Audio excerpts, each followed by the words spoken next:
Welcome to Two Blokes in a Shed. Today we're excited to have Phil Meyer join us for an interview. Phil's background tracks back nearly 35 years with what was a small software company called Microsoft that grew. I first met Phil and started working with him in 1992, and we got on very well. He mentored a lot of people, and I was probably one of those in terms of being back there at 10 o'clock at night eating pizza and filling whiteboards with technical information, and we've thoroughly enjoyed his generous and technical knowledge, which we bring here today and share with you. So Damien and I will chat in detail with Phil over the next little while, and thanks for joining us to share that. Thanks, Phil. Thank you. Pleasure to be here. There's a lot of talk now about, obviously the rise of influencers and how you get on an international jet and the hosties will say to you, well, the more interesting people are now down the back of the plane, not up the front. Is that right? That's right. Yeah, okay. That's right. They seem to be sort of influencers and pretty young, and we're not so interested up the front of the plane anymore. I mean, this stuff, where does it end? What? There's no transparency, arguably, in any of that, right? What are your thoughts on AI influencers, Phil? Where that's all going? Oh, right. You didn't put that in the list. AI influencers, I'm concerned about them creating these images and putting themselves in places that they never actually been to, and then speaking to it as though they had been there. So what's the truth in this? It's a lie. You didn't do it. It's not real. You're working on second and third and fourth hand information and then claiming you know what it is. Did you actually use the product? The soap powder or the pizza? Did you actually eat it, or are you just writing about it and getting influence on it? Not real happy about that for me. I'm a big person into ethics and truth, and seeing that this misinformation is out there is quite disturbing. I think that there could be an argument made, though, that that's always happened. And this isn't any different. But what's different now is the fact that you can make it very real.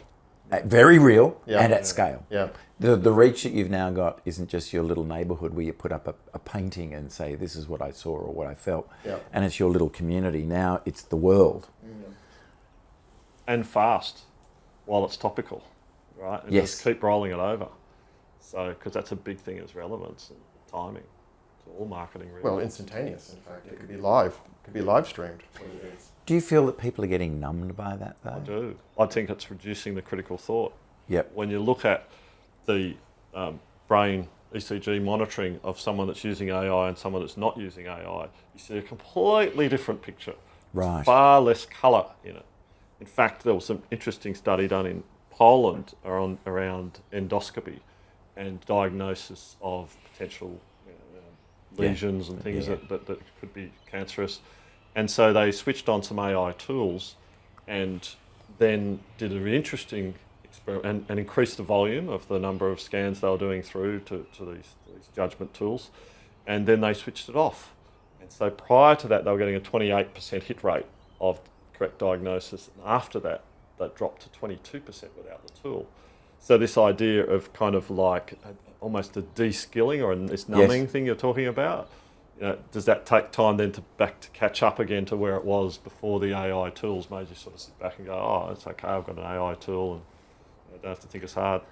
Conversely, I think I'm going to say some positive things about the AI, that acceleration, that 28% versus 22%, and potentially refining and getting better over time. We were talking earlier about being able to detect what we thought were extinct animals.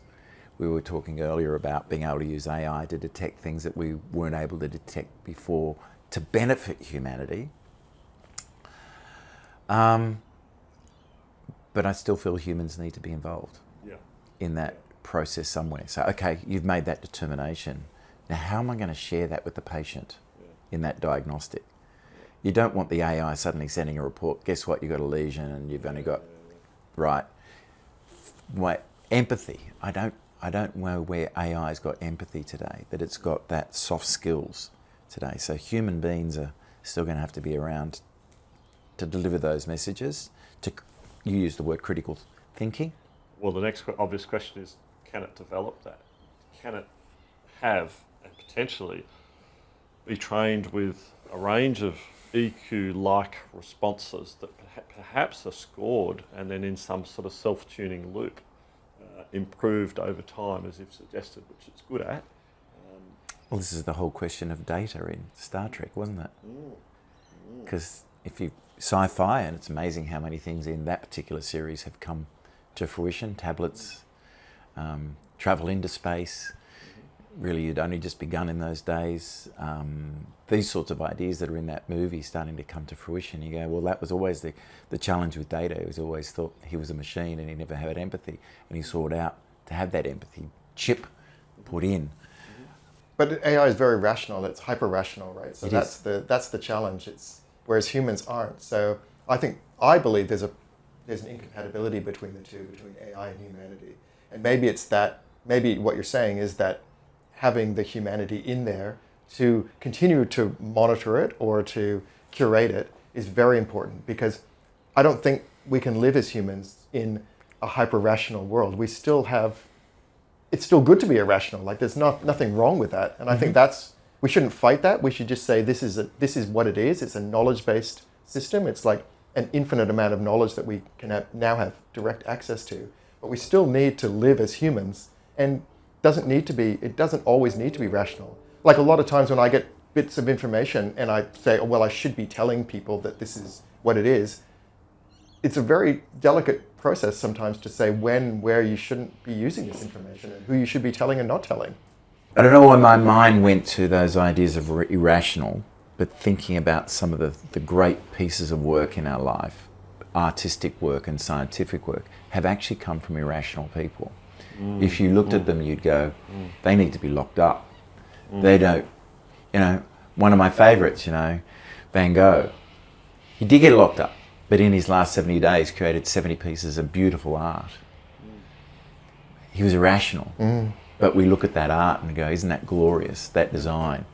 And now we all go, with our AI, I want something like a Van Gogh. Einstein. People like that, you go, I don't know specifically on Einstein, but many thought he was just a mad scientist. And there were others out there. You go, what if we take those people away? We never have them again. Where's that creativity going to come from? The irrational thought that makes you go, I'm not going to go down that path. I'm going to create an entirely new path. Yeah. Well, innovation in a way is passion, right? There's this that line between insanity and brilliance that can be very blurred and fuzzy is what you're exploring, and that's a fantastically interesting example of how creating something wholly new, and Einstein's quote, imagination's more important than knowledge. Yes. How do you get people into a creative space of either discomfort or comfort that they can move into that, where we've got this almost cotton wooling of AI as the fallback that's going to be making all these decisions for us? Yeah. Look, again, I'm going to be positive to AI because I try to be positive in the same way as when I talk to parents about taking care of their children who are using technology. Technology is great. It enables them to connect. It empowers them. It enables them to be creativity. Yes, there's some baddies out there, some evil people out there who are trying to prey on your children, but let's not take all the technology away because of that concern. And in the same vein, AI has that opportunity to enhance our lives and help us to make speedier decisions, and certainly in solving things like technical problems, structural engineering, design problems, wedded on core proven principles to quickly source that information. I don't know if you're still doing that sort of thing, but it could help you say, yep, that design would be more sound without me having to do all the hours of research for that particular requirement. Certainly in the computer science space, from where I come from, when I'm looking for designs and specifications and models to, not in the AI sense, but development or terms and conditions, it's so good to be able to go to that repository of information. I don't have to have it all in my brain. I can just quickly ask the question, get it back with citations and reference points. I worry when these systems don't give you the core reference points for where it made that determination. So yeah, I think it's positive. I go back to curated data though. Where's that curated information? I do worry about some of the platforms out there today which have no curating on the content. And if you're doing holiday planning, as I mentioned to you, great, wonderful, go use it. I plan a trip to Japan. I go to a place called Takayama. I say, what have I got? I've got 2 days here. What should I do? Comes up with 4 things. I take the 4 things to the concierge desk, and they laugh at me for the 4th one. That doesn't exist. And the wife was so excited about going to this boat village that it thought it had. And so we just bought another bowl of ramen and had some sake, and it was all good. But you've got to be prepared when you're using these non-curated platforms for it to hallucinate. It's going to make up these answers for you, and it's fine. It's very agreeable though too. It will, if you said I want to go to this town and go on a boat trip, it will probably generate it for you. Yeah, so it's like it's on the back of the truck. It's a boat on the back of the truck. We can make that happen. Yeah. But don't you think Phil? Don't you think AI fits into the world at the moment? Like, I actually think that the world is complex. There's lots of things happening. AI is a great tool for navigate. It's probably not as efficient as it probably could be, but don't you think AI fits into, like, I think that's what's so attractive about it, is the fact that we have the power to use it, we have the power to generate it, and the world is complex, and it's actually a wonderful tool that just seems to fit within. That's why it's so engaging. I think it simplifies things very quickly. I don't remember the last time I used a search engine, name it whatever one, and was happy with. No more 100 blue lines. I mean, trawling through that. Now I ask, and I'm pretty good through experience knowing how to ask the right prompt. It's not just a simple question, it's an extended question with, context, who's the audience, reference points if necessary, to get it to then give me the answer that I'm after. But people go, oh, why can't I just type in, where's the best cafe? Well, I like a particular type of coffee, I'm bringing particular types of friends, I only want to travel a certain distance, and so then it gives me a more precise answer with a link to Google Maps to tell me where to go. I like that. To your point about complexity, we've lived with other technologies in our past which were complex. You think original, or simple things that now are complex. So if you think about manufacturing cycles, when it was just a simple steam engine with a bunch of belts. I was in a tomato factory in Santorini recently, and it was so simple. It was just one rod with a bunch of belts going off to various different devices. And as long as they kept that rod running with some steam, it was going. Now it's a separate machine for this and a separate machine for that with filters. Think of the car industry. How simple was a motor car in the old days? Combustion engine, a couple of pistons going up and down, a drive shaft and a simple brake. Now, I wouldn't even want to open the bonnet on my car. I don't understand. It's a piece of black plastic, thankfully. But underneath there is incredible complexity. But my life is simple because I've learned how to drive it. I don't have to maintain it. I don't have to do all that. It's become the simplicity that I probably could have maintained is now at a point I got to take to a specialist to keep it going. But that's what I'm saying. I'm saying that the world has become complex, and AI is our gateway to unraveling that complexity. One of the conversations I was having in the office yesterday was that the concrete code the Australian concrete code, I thought it was in the 50s perhaps, was 50 pages long. Yes. Now the concrete code's 270 pages long. I mean, if you actually know what's in that code, like, I'm a concrete guy, right? And I have it's very complex. So without AI, I do use AI to kind of say, this is what the code is saying. What does that actually mean, and how do I actually use it? And why is it different from the previous code and the previous code? I actually went through that whole exercise over the last week. Why did they remove this sentence? Why that was so important to this clause? Why are they changing all that? And it gave me some guidance as to why that might be the case, but it basically guided me through every clause of the code to get to that point as to why it wasn't necessary or what they think. It didn't give me a pure answer, and I actually went to my kind of concrete guru person that I always go to ask this question, and they said, don't know why that sentence was removed in the recent code. So AI was a great resource for at least giving me some guidance on what that meant and how to navigate that. Didn't give me an answer, didn't actually tell me this is what you should do, but it did guide me through what I should be thinking about or how I should think about it. And I think that there's such an opportunity, again, being positive, Phil, about this stuff, to turn on that sort of capability for when I want to deal with my insurer or when I want to deal with my bank. Instead of those horrible chatbots that they've got where, thank you for your connecting with Sunny today. What's your question? Is it about Visa card? Is it about MasterCard? Is it about retail banking? Select the button.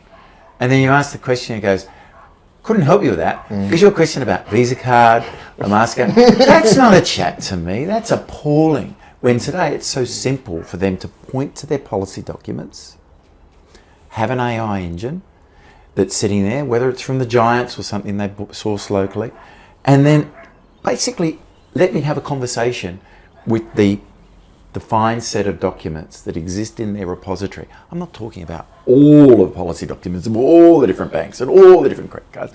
Just curate me to that information so I can have a conversation with the document. Because like your 200-page concrete policy and specifications, the terms and conditions on an insurance policy and a bank account these days are nearly 200 pages. And me as an average punter, I haven't got the time. But if I can ask some smart questions, and maybe that's the education piece, is we need to move to teaching people, take responsibility for teaching human beings how to ask smart questions rather than dumb questions, smart questions, smart answers, dumb questions, dumb answers. But similarly, it is very easy to turn those smart processing engines, AI, to work with well-curated documents and give intelligence answers back to consumers.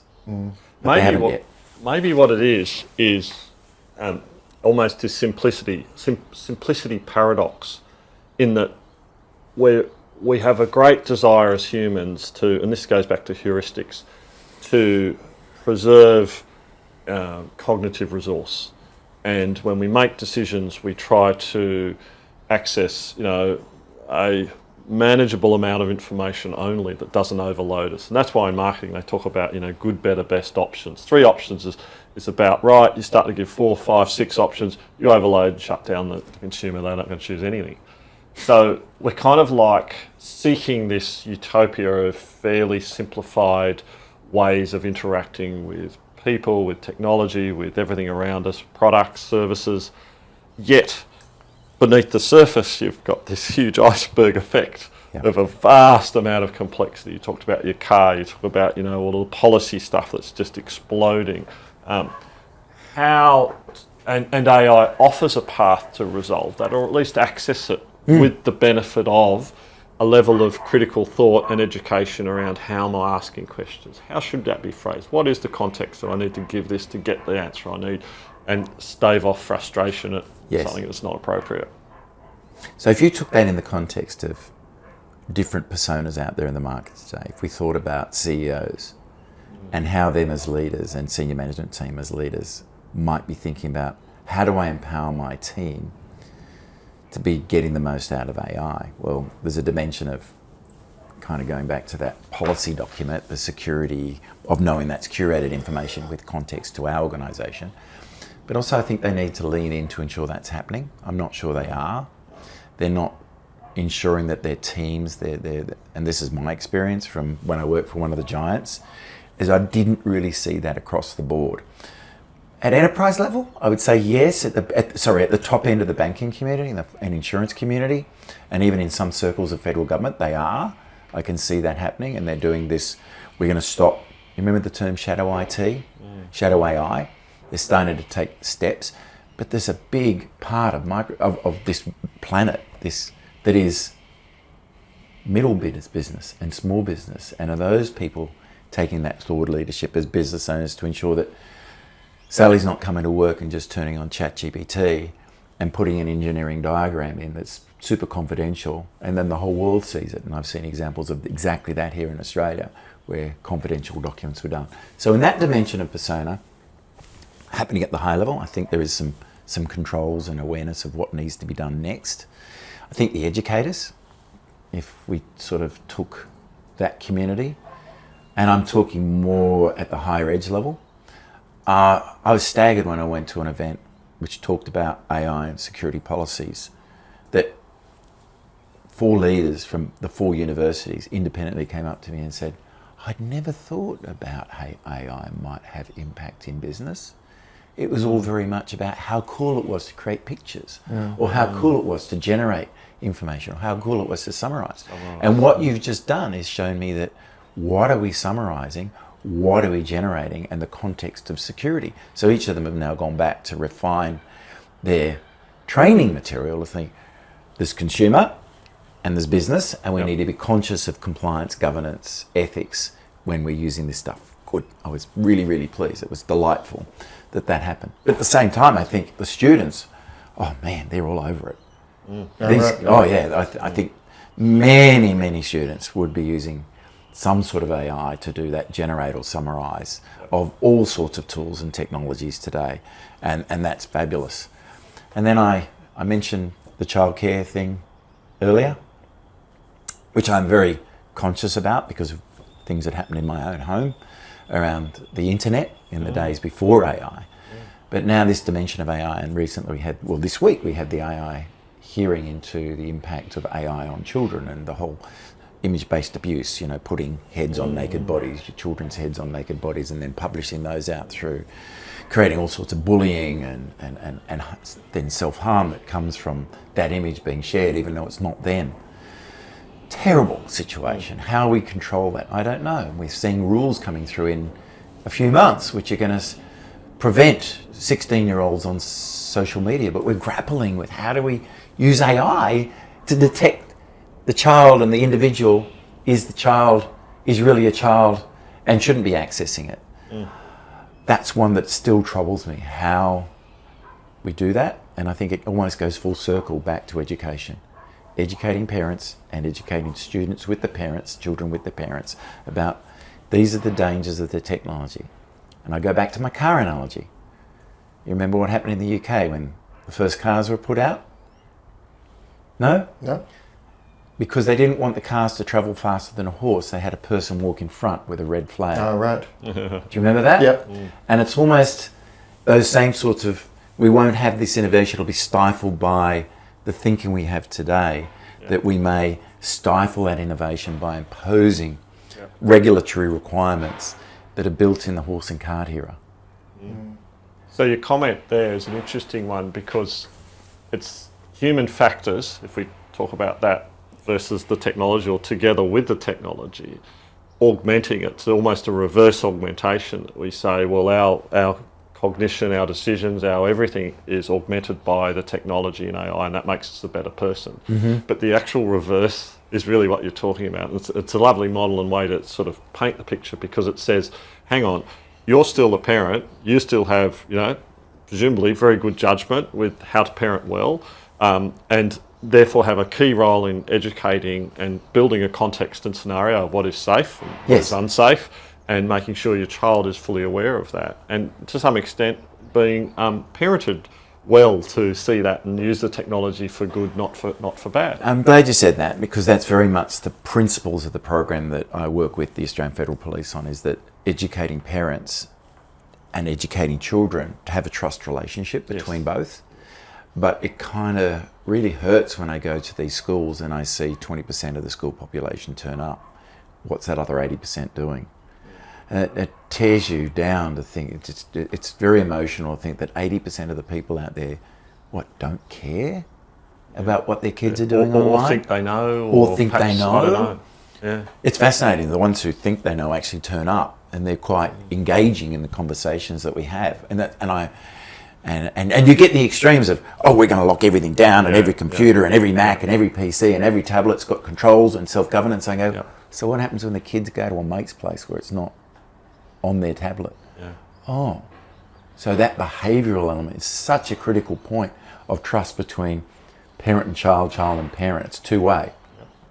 And I mean that. The parent needs to change too. They can't say that what I grew up with in the 50s or 60s or 70s is the right way to do it in the 2020s, right? You've also got to learn this is a digital age. This is an age of AI. And you've got to potentially be a bit more flexible and learn yourselves. And some go, no, I just want you to fix this and you've got to create the technology to stop my children being online. Others, the other extreme, just don't turn up. And the kids potentially getting into really, really dark places. It's not pleasant. And I mean, schools have a role, but not the only role. Agreed. You'll know of parents that outsource a lot of the parenting to the school, and totally seeing that, mate. Whether that's boarding or whatever that is. But it's an attitude thing, and it's a way of approaching what some might take for granted, but others might think, hang on, this is a really important ethical framework and values framework that we need to educate and bring a child into adultism and through those teenage years on a solid foundation with a good basis. Yep. Arguably, there's something in there for the AI to be doing some helping to develop that training and potentially even delivering that through some of the frameworks you talked about. And I'm really quite interested in the idea of saying, maybe it's not Australia creating their whole AI large language model, but it's entry and exit points to an international model which contextualise for Australia, or examine that, or do some level of oversight to it. You got my head spinning on the idea of, should AI be global or should it be local? I think there's opportunities with using the giants technology rather than building more chip farms and data centres to leverage that and put those parameters across the top, the shell across the top, that then does, if you will, pre and post process the query to Australianize it, if you will. And certainly we're already seeing the giants do that in their pre-processing. They're using AI to look at the query and the context of the query and where it's coming from, and actually apply it across the golden triangle, which is quality, cost and performance, to say this is the right model you should use to get answers in this context, which whether it might be financial insights, whether it might be holiday planning, or whether it might be to do with hiring and firing of people. There's all these different personas that these different models have been trained to, and then it makes the determination, we'll give it to that model, because that's the one that's going to give us the better answer. But then you've also now got a gatekeeper who's controlling the gate, who's deciding which way it will go. So again, I look back to stewardship of these companies to be the ones who are ethical, and then how does a company, how does a business, how does a country know that the stewardship is to be trusted? How do you measure that? I will say that there are dramatic differences in the way that different AI models work at the moment. Like if you generate an image in ChatGPT as opposed to Midjourney, ChatGPT has lots of restrictions on what you can and can't do. Mm-hmm. It won't quote lyrics from music. Right. It won't allow you to do an image in the style of Rodin. But whereas you go to Midjourney and all of that, it doesn't restrict you at all. You can do anything you want. Yes. There's very little restrictions in Midjourney about what the restrictions are. So there's different, even in that, and they're both US based. And Midjourney, is it paid for or free? There's a free tier, but it's paid for. Right. Yeah. So when you're using the free tier, it's using your data as the payment source. So you potentially are sharing an image and they go, oh, I like that. I'll reuse that in a campaign for an advertising of Adidas sand shoes. And they get the money from Adidas. And you go, but that was my image of shoes on a beach. Then I made that as a Chagall. Yep. And you've taken that and used it to make money out of them. There's great examples in the online child and sexual abuse space where people have put photos of themselves in bikinis and suddenly it's on a billboard in New York and Boston. And the person who modelled the bikini, innocently thinking they're sharing it on Facebook, Facebook took it and then got money for that image. So in the same vein, I just... Yeah. Okay, it's good tech. Yeah. But be careful when you use the free service because they're going to take your data and you're not going to get paid anything for what you share. If I may, I'd make reference to the Senate inquiry that was, I can't remember the exact date, but it was October last year. And I was delighted with Shoebridge, Pocock and the other senators in their probing of the giants, various different independent AI communities. Did you watch that one? No.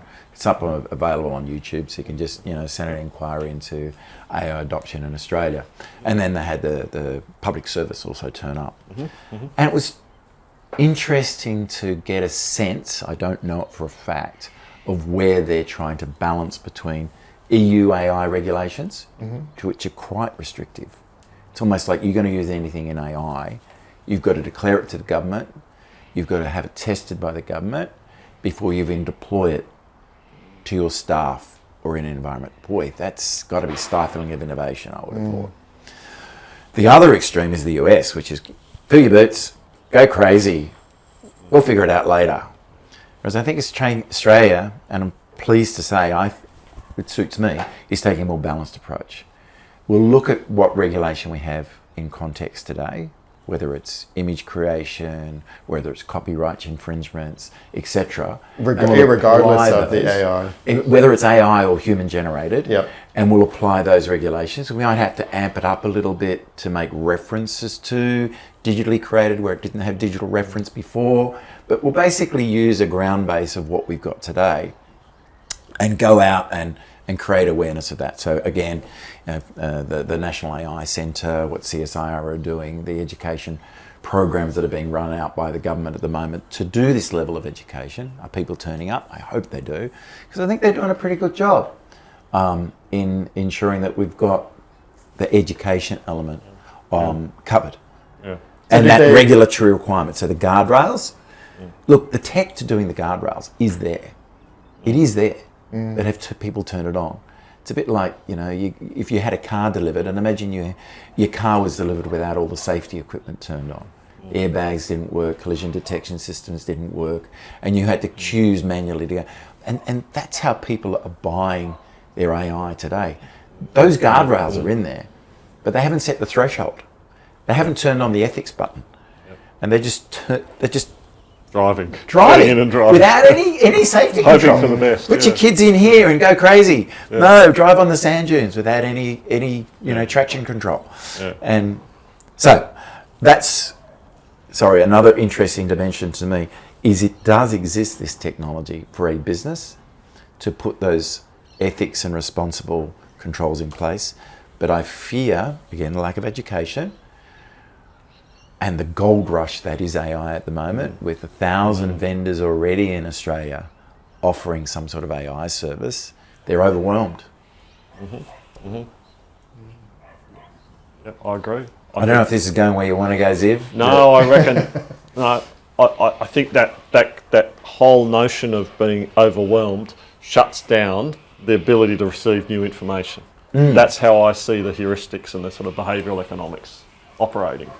And that psychology then is quite dangerous because it blocks education. It blocks it. It sort of makes you avoid it and go, I'll go back to something I know and feel comfortable in, and maybe gradually I'll tippy toe back to this. Yes. So you're put back by that. Anyway, Yeah. it's slowed down is what I'm getting at. And so then you think about, well, what is the progress for Australia to enter the AI era? Where are we today as a nation in AI adoption? Well, we're pretty high. We're actually the fastest adopter of AI. The stats I see is 86% of people in a workplace today, in a workplace context, are using some form of AI, probably consumer-based, and using it to share documents. So again, I look to the leadership of business, stewardship of business, to say, whoa, let's take stock of this and put the governance and compliance in and make sure that we're referencing the right information. But then you move on to the next stage, which is, well, help them, educate them on how to get the answers out. They used to get this colourful answer from name large language model here, and they don't get the same colourful answer from this business grade AI because it's only working with the boring documents in your business. Yeah, that's probably good, isn't it? To make sure we get a boring answer which is accurate than a colourful answer that you then use. So that cultural change management needs to be applied. And then the next element is, well, how do I connect this into, and again, I'm very business centric. I'm sorry if this is going to consumers as well, but as somebody who's worked in enterprise for a long time, I want to connect this to my core systems. I just want to have generative AI here, and then I'm still doing operations and decision making out of my ERP and my CRM system using that, and then every one of those is creating an AI as well. There's got to be a way to harmonise those AIs to say, I want to query across the documents in my business, the accounting systems in my business, the process and manufacturing systems in my business. So when I want to make a decision about things in my business and of my business, it's one query that touches all those systems and brings me back an answer. Well, that's interesting, because then there's a level of a workflow, a process workflow, which is what operationally needs to happen, and the pluggability, if you like, between the AI and the existing systems, enterprise systems. But then there's also this kind of meta layer of kind of decisions and reporting that's fed by reporting, fed by data, fed by structures and frameworks and analytics, which is a whole nother layer of thinking, again, that tries to abstract that process to get to a control level of information that's meaningful to make decisions and inform those. Yep. That I can trust. And that information is something I can trust because it's coming from a trusted source. And I've still got human beings who are going and curating that to make sure it's accurate information. Sorry, I cut you off. No, you're right. And so really that, I guess what I'm questioning is, in that experience you've seen, in these two layers, where's the thinking at in terms of being able to architect and really think it through? But doesn't that exist already? Like, aren't there AI modules that allow you to only use your own data? Or yeah. So, one of the giants is particularly strong at that with their connectors, plugins as you called it, and then also moving on to agentic. So that's a bit of a buzzword in the business context of AI today, where agents are starting to do the work. Something comes in, a trigger occurs in a database, an email arrives, an event occurs on a telephone call. Right, we need to fire off an alerts. The agent is doing that for you. Yeah. And so that's kind of that degree we're at the moment. But in terms of where Australia is at the moment, businesses, high-end, again, the banks, the insurers, the federal government's kind of at the agent level, but small, medium businesses going, well, what's security? What's it matter if they just use some free AI in my business and work with our policy documents and customer data? Well, let's have a chat about that. Yeah. So that's where you think the danger is. Oh, yeah, when they're seeking information outside of what is their core practice, or what is. Well, they're connecting to confidential documents, customer data, right. and putting it into a consumer AI, and that consumer AI is learning. I have a very specific example of that, which is tragic, which is where a particular manufacturer of drone technology, very technical specification, needed to do a presentation to executives and really didn't have that skill as a technical person to take the complex and make it simple.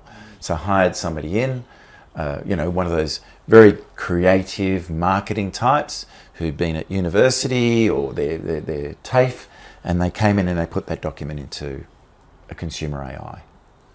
Right.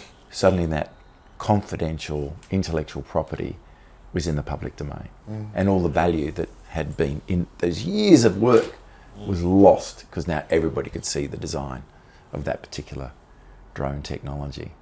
And it's still happening, I fear, out there. Not just drone design, but customer data, financials, information. I don't use consumer AI to do my financial planning. No way I'm telling people what my financial position is. I just become a target. Somebody does a query, tell me about somebody who's got, a house and a car and a couple of stocks. Oh, call this guy out. There's my name. Find me on LinkedIn. And I've had, sadly, because I used to use those products to do some level of finance, the number of people who ping me now as financial planners saying, I can help you with your car and your house and your mortgage. I don't want that. So I've got to be conscious of it. Even, I made reference glibly about holiday planning. I don't put the dates in. Because the burglar could say, when's Phil going on holidays? Cherry blossom season in Japan. It is usually. The other thing about education, having my own kids who are in school, the New South Wales government has their own AI, which is now kind of trained not to give specific answers. So it'll kind of trigger curiosity and not give specific answers. Well, it is nice, except if you're a child who actually wants the answer.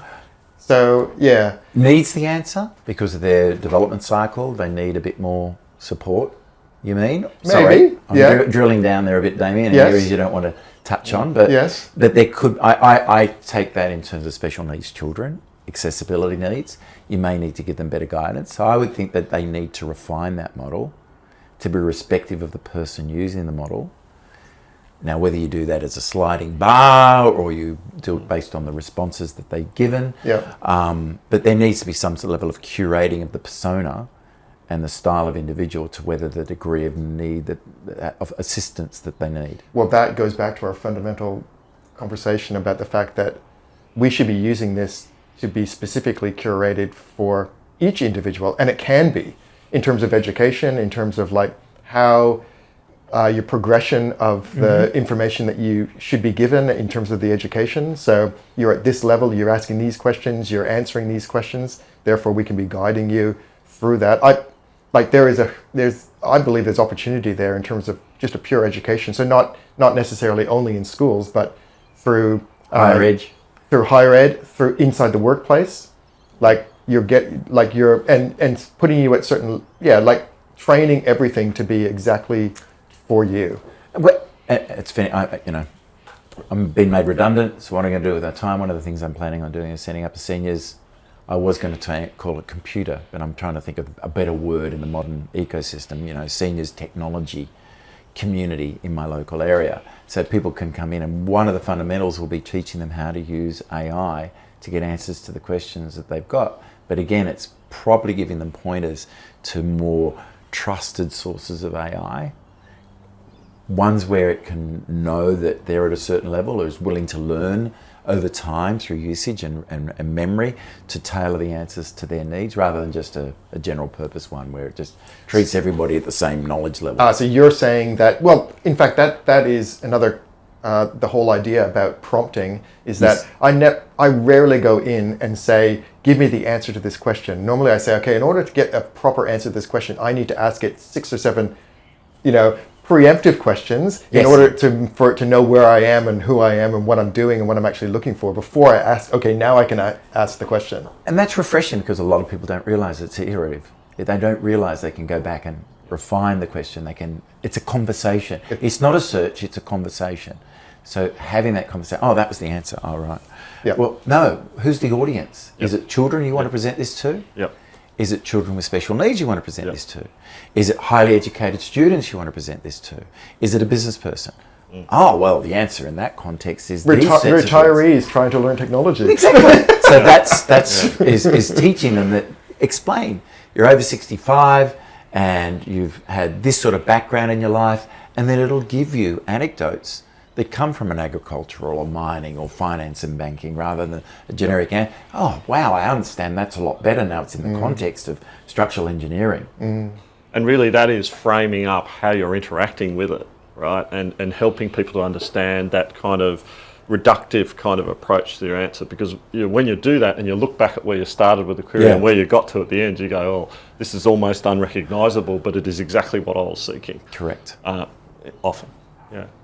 So you're being positive about the AI too. I am. Mixed, generally positive. I mean, the hardest piece is that, I think, and Damien was sort of touching on it earlier, it's that human interaction. It's some of our kind of programmed in cave-like history of how our brain is wired that makes it difficult to engage AI in the best way. And so I suspect, without understanding all of that history and shaping all the things we're talking about around those heuristics and tendencies and biases, then we're going to have this very stop-start relationship with it, this very push-pull, this very uneasy kind of little bit of progress and a little bit of slipping back. And some people do it really well and others are causing chaos, and it's really impacting their lives. I don't know, that's set up for comment. That's not a set up for comment. Yeah, look, I think we've seen that in other technology evolutions. I talked about the industrial age, they moved forward with Jenny machines, and then the Luddites came through and destroyed it, and then we had steam and coal, and we moved towards renewables, and so there was a step forward, and then we realised, no, we've got to go back a bit. The motor car is another example of that. Aircraft travel, highly regulated because of the lives at risk with planes falling out of the sky because they used square windows. They didn't do structural testing on the steel, and so the wings fell off. And so they learnt, but we learnt and adapted well because lives were at risk. If I make a leap here, I do worry about what Mogura talked about, the ethics and morals. I do worry about somebody putting AI in control of the button. We talked about the arms race separately earlier, and I do worry that some of the moments that are occurring in our planet at the moment, where we've gone from a cold war to a hot war, potentially those people with their fingers on the button in a hot war context, do the same as what happened on August 6th, 1945 in Hiroshima again. And I just go, no, come on. There's a lot of ethics that was learnt from that experience where hundreds of thousands of lives were lost. Please don't push that button and don't give AI responsibility, because it goes to rational versus irrational. I want that irrational. I want ethical irrational, not unethical irrational behaviour. We do have to learn. We always learn from our mistakes, though. So it is a process of learning, I think, as well. Like, I don't know that we know exactly what AI can be used for. I don't know that we know all the use cases for it yet. So I think there is a. So, I mean, look at the electric or the automotive, the car that's drives itself, self-driving, right? yeah. The self-driving car. It's like we are very upset with the fact that there's one crash, right? That's unacceptable for there to be one crash.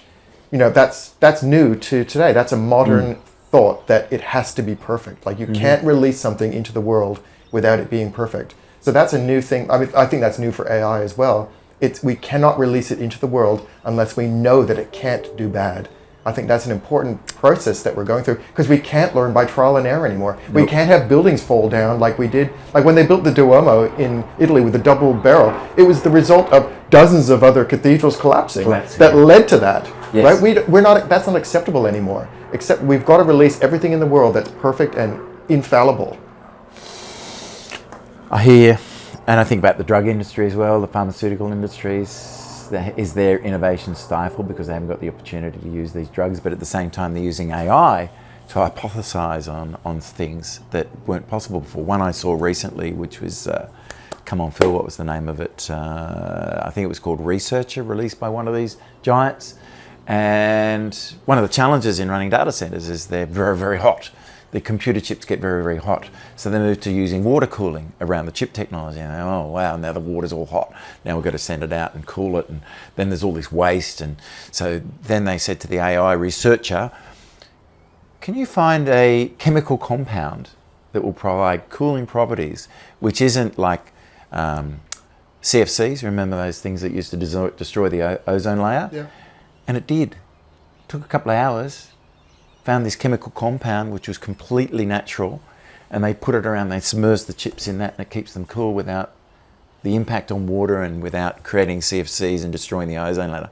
I go, that's cool research. Now, there was no lives at risk there, but how do I now do pharmaceutical research into new drug compounds that will help with diabetes? And apparently this is starting to happen, where they're using AI to research into, diabetes type 1, type 2, treating cancer cells. In fact, I think there was one recently out of Monash where they used AI to help them in some cancer research. And I go, that's great, because human trials can't do it. Very tricky. Yeah, it's tricky. Very, very tricky. And yet, we talked about Lisbon and the funicular falling off on a thing that was built in 1875. And people hadn't been doing maintenance of the cables, allegedly. So it still came down to people. I think it's a culture. I mean, take your point, Damien. A lot of things are swung to a level of risk appetite, which is far, far lower than even 5 years ago, let alone 50 years ago, right? And there's almost an interpretation that technology should enable us to reduce risk so dramatically that it becomes near zero. And we value life so highly that there would be no consequence on life of everyday risk. Do we want to go there, Ziv? What we were talking about earlier? No. I know, that value of life statement's a scary one at the moment, It's completely vexed, right? There's no answer to that. Depends on your perspective. It does. Depends on a bunch of stuff. Yeah.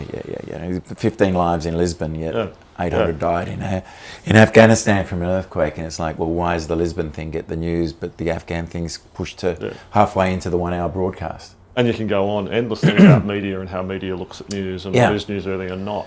But fundamentally, again, still some of those rules come back to how the reptilian brain functions and how it absorbs messages based on tension and urgency. When we're in the cave, something that rustled in the bushes behind us, we turned around to take our attention and see if that was going to attack us, and let this conversation go for a second to go and see that, right? So it's exactly the same in media. that they will play tension and urgency to get our attention and sell our attention for some financial gain. I mean, Meta does the same.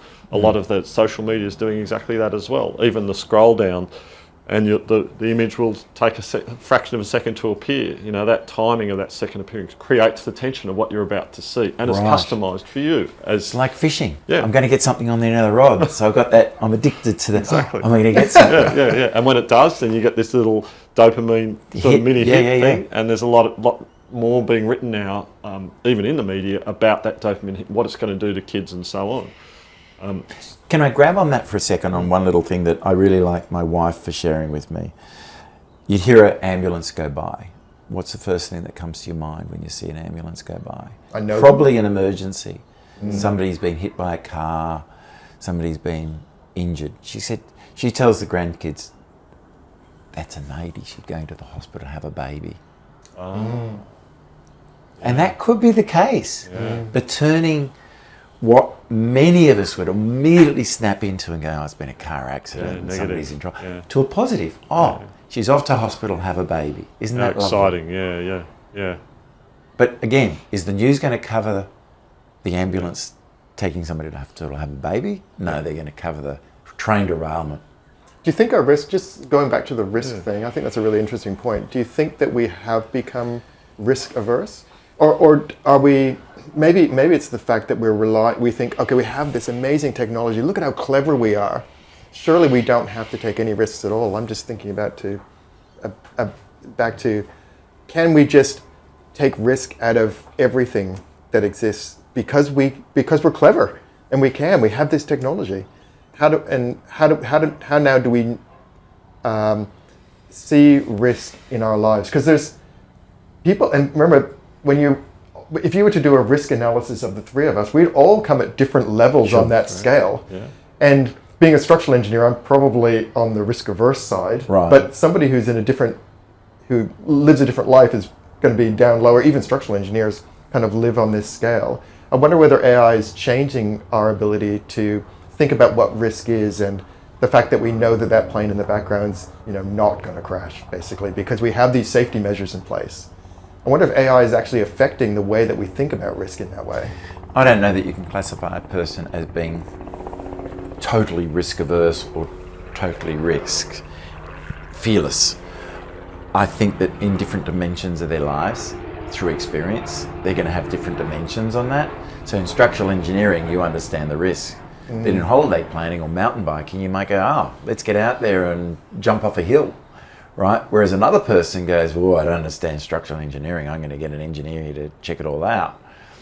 And on the other end, yeah, let's go crazy. Let's go into the mountains 3 days, a couple of flatbreads and some tuna, and we'll be fine. Yeah. So you've got these different dimensions around personal safety, maybe, financial well-being, connection to others, knowledge.